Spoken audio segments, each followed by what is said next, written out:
Hello everyone! Welcome to Franwell TV. In this video, I want to share to you guys my own version recipe of Snickers cake. So one of my friends here in Poland shared this to me, and of course I will not disclose her recipe. So I made my own version. Itong gagawin natin later on is madalas kong dinadala sa Warsaw kapag kami bumibisita sa church na inaatinan namin. And then talagang na-enjoy naman nila to, thankfully.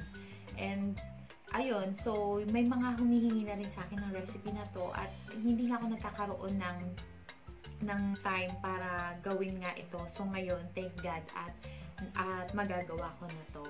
So, bali, nung shinare sa akin to ng ate namin dito sa Poland, ginawan ko to ng version ko na kung saan pasok sa requirements ni Jed. Kasi mahilig siya sa sweets, pero hindi dapat sweet.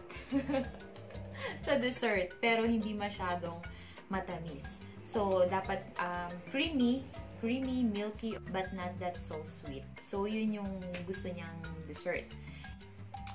Nung time na ginagawa ko yun, tansya-tansya lang. Pero dahil nga, gusto ko siyang i-share din sa inyo, guys, sa mga gustong gawin din yun. This one is no-bake Snickers cake na pwedeng-pwede natin magawa kahit wala tayong oven. So, yun. Samahan niyo ako na gawin to. And before that, of course, bago ko i-share, madalas dito sa Poland, kapag pumunta ka sa isang bahay, syempre sa atin, 'di ba, sa Pinas, kapag pupunta ka o bibisita ka sa isang lugar, dapat may pasalubong ka. Parang ganun din dito. Dati, nung hindi ko pa alam yung recipe nun, madalas kong dinadala pansit kasi nga Asian food, 'di ba? Gusto nila 'yun.